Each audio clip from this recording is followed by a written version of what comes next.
नमस्कार दोस्तों, welcome back to Curiosery for the daily dose of Indian football. And सबसे पहले बात करते हैं यहाँ पे भाई एएफएफ ने एक शो कोस नोटिस जाहिर किया है टू इगोर स्टेमिक साहब एंड उसको यहाँ पे 3 दिन में रिप्लाई करने को बोला है regarding is statements on the public and on the media forums.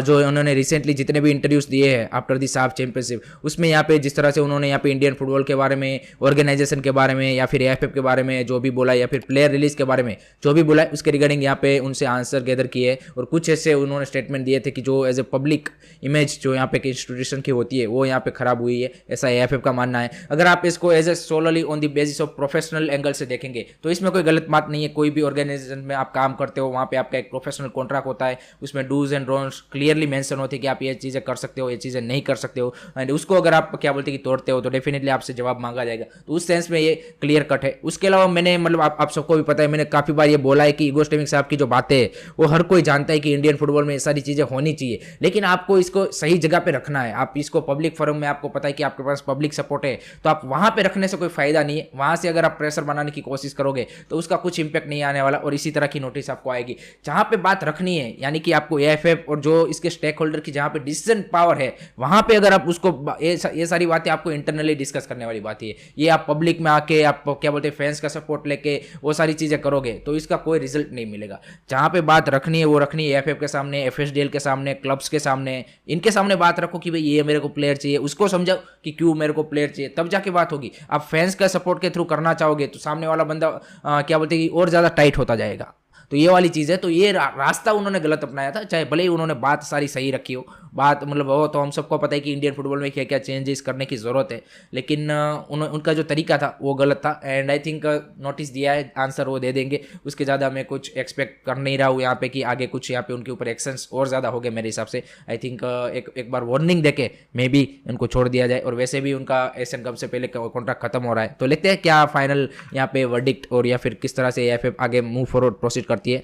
Moving on to the next news is regarding guys, यहाँ पे वर्ल्ड कप क्वालिफायर्स के लिए फाइनली यहाँ पे क्या बोलते हैं कि वेन्यू यहाँ पे एएफएफ ने डिसाइड कर लिया है। तो जो पहला वर्ल्ड कप क्वालिफायर्स होम पे खेलना है अगेंस्ट कतार ऑन दी 21 नवंबर, उसके लिए यहाँ पे भाई कलिंगा स्टेडियम भुवनेश्वर ओडिशा को चुना गया है। एंड काफ़ी ज़्यादा फैंस को वो थोड़ा सा सरप्राइज लगा, नो डाउट। ओडिशा फैंस और ओडिशा में जो लोग लेते हैं उनके लिए बढ़िया न्यूज़ है, लेकिन काफ़ी सारे लोग एक्सपेक्ट कर रहे थे कि भाई जो कतार वाला हाई वोल्टेज गेम है वहाँ पे शायद कोची या फिर क्या बोलते हैं कि सोल्ट लेक को प्रायोरिटी दी जाती है, या फिर बेंगलुरु भी काफ़ी सारे लोग एक्सपेक्ट कर रहे थे ड्यू टू दैट एटमॉस्फेयर। देखिए फैसिलिटीज़ ओडिशा में एंड जो कलिंगा स्टेडियम में हमने इंटरकॉन्टिनेंटल कप देखा है, everything was brilliant. Stadium brilliant है, फैसिलिटीज़ ब्रिलियंट है, सारी चीज़ें ब्रिलियंट है, लेकिन the only concerning thing is the atmosphere कि क्या वहाँ पे उस तरह का माहौल बन पाएगा। देखिए फुल हाउस तो हो जाएगा, उसमें कोई डाउट नहीं है, लेकिन एक क्या वो उस तरह का माहौल बन पाएगा। तो यहाँ पे ओडिशा के जितने भी आप हमारे यहाँ पे फैंस है इंडियन फुटबॉल के, उनके लिए भाई एक बड़ी रिस्पॉन्सिबिलिटी है कि उनको यहाँ पे दिखाना है कि हाँ भाई ओडिशा भी एक ऐसा माहौल क्रिएट कर सकता है कि जो इंडियन फुटबॉल को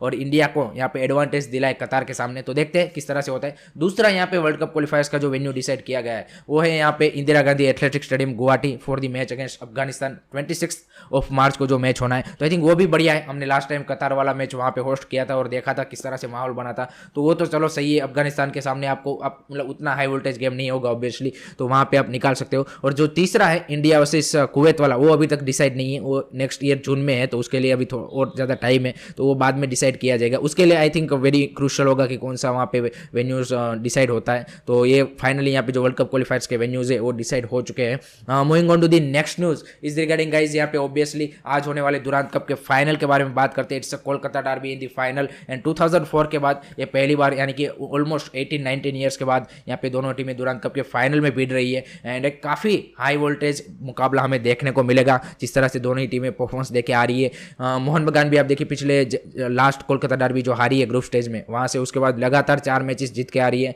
एंड ईस्ट बंगाल के आप देखिए कि जिस तरह का रन उन्होंने बनाया और जिस तरह से सेमीफाइनल में उन्होंने 2-0 से राउंड थे और वहाँ से कमबैक किया है, तो उनके पास भी एक कॉन्फिडेंस है। तो Carlos Cuadrat versus Juan Ferrando, देखिए Carlos Cuadrat is a very good tactical manager and Juan Ferrando ने भी यहाँ पे अपने आप को साबित किया है against Manolo Marquez, Des Buckingham की किस तरह से he can produce great tactical setup also. So I think it will be toe to toe battle, and I think midfield में काफ़ी ज़्यादा तगड़ी बैटल होने वाली है। वहाँ पे जो डोमिनेट करेगा आई थिंक उसका गेम में काफ़ी ज़्यादा आप बोल सकते हैं कि पलड़ा भारी रहेगा। अगर आप साउल क्रेस्पो, बोरहा अरेरा, सोइक चक्रवर्ती नहीं होंगे तो उसके अलावा पे मोबासिर हो सकते हैं, वांसपोल को भी आप डाल सकते हो वहाँ पे।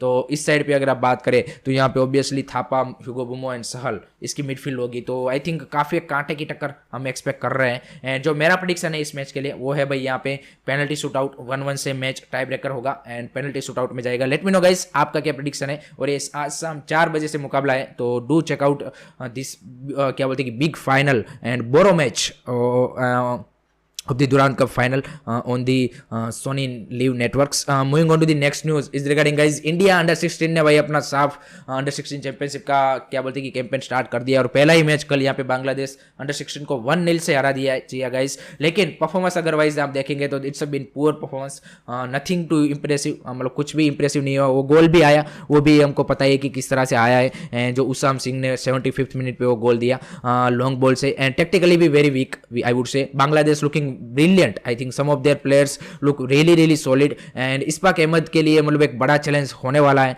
आई थिंक जो पहला मैच है तो बेनिफिट ऑफ डाउट मिल जाएगा आपको, या फिर ये पहला कंपटीशन है तो इसमें भी आप अगर आप जीत भी नहीं पाए तो चलो बेनिफिट ऑफ डाउट मिल जाएगा। लेकिन आगे जाके ही नीड्स टू, मतलब आप देखिए कि यूथ कंपटीशन में चाहे भले आप टूर्नामेंट जीतो नहीं, मैच जीतो नहीं, लेकिन जो सबसे इंपॉर्टेंट चीज़ होती है कि आपको एक प्लेयरों की जो tactical skill set wise, decision making wise एक वो क्या बोलते हैं इंप्रूवमेंट दिखनी चाहिए, तभी जाके उसका जो फायदा है कि आप इतना एक्सपोजर ले रहे हो उसका कुछ फायदा है। चाहे भले ही आप मैच मत जीतो, लेकिन एक वो दिखना चाहिए कि हाँ भाई इन प्लेयरों में इस क्वालिटी है, तो ये डेफिनेटली यहाँ पे सीनियर लेवल पे साइन करेंगे। तो ये एक वो चैलेंज इस्पाक अहमद के लिए बड़ा रहने वाला है, क्योंकि कल के मैच में तो आई डोंट थिंक सो मेरे को कोई टेक्टिकली उतना ज़्यादा बढ़िया टीम देखी, या फिर कोई यहाँ पे लॉन्ग बॉल के ऊपर ज़्यादा डिपेंड रह रहे थे। जिस तरह से पासिंग हो रही थी वो भी एकदम से मतलब काफ़ी बिलो एवरेज थी। उसके अलावा अगर आप देखिए भूटान वर्सेस पाकिस्तान वाला गेम था भाई, वहाँ पे ज़बरदस्त गेम हुआ है, तो उसके कंपेरेटिवली में तो हम बहुत ही पीछे थे, बहुत ही पीछे थे। तो I think that's the concerning thing and let's hope so कि आगे आके इस सारी चीज़ें चेंज होने को हमें देखने को मिलेगी नेक्स्ट मैच में एंड नेक्स्ट आगे आने वाले टूर्नामेंट में भी।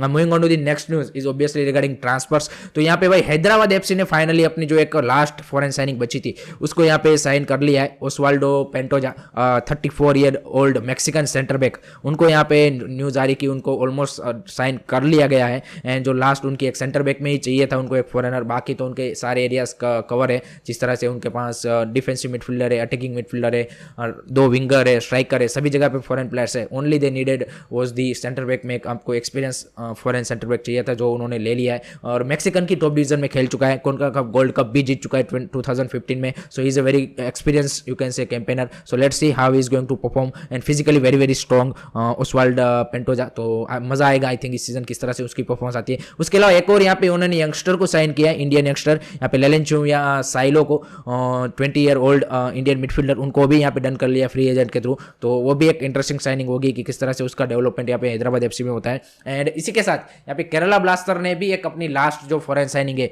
वो यहाँ पे जापानीज यानी कि एशियन प्लेयर की साइनिंग थी वो कर ली है। यहाँ पे दाइसुके साकाई उनको यहाँ पे साइन कर लिया from Thai league 2nd division club से। पहले वो ओडिशा एफसी के साथ यहाँ पे जो थाईलैंड में जो ओडिशा एफसी थी उनके साथ प्री सीजन किया था, लेकिन यहाँ पे सर्जियो लोबेरा को उतना ज़्यादा इंप्रेसिव नहीं लगे, इसीलिए वो मतलब क्या बोलते हैं कि गेडार्ड के लिए गए, सिवाय गेडार्ड को जो उन्होंने साइन किया। लेकिन केरला ब्लास्टर ने यहाँ पे इनको साइन कर लिया है। थाई लीग 2 में से आ रहे हैं तो थोड़ा सा मेरे को अभी भी डाउट है, क्योंकि आप देखिए कि थाई लीग 2 से आप प्लेयर सिलेक्ट कर रहे हो फॉर आईएसएल, तो देखते हैं किस तरह की परफॉर्मेंस देते हैं। नो डाउट थाई लीग 2 में अच्छा खेले हैं एज अटैकिंग मिडफील्डर, लेकिन यहाँ पे क्या आईएसएल में इस लेवल पे क्या वो उस तरह की परफॉर्मेंस देख पाएंगे, वो देखना इंटरेस्टिंग सा होगा। तो that's it regarding guys Indian football news and I hope कि आपको वीडियो इन्फॉर्मेटिव लगा हो। Keep supporting Indian football, don't forget to like share subscribe Curiosery. जय हिंद, जय भारत।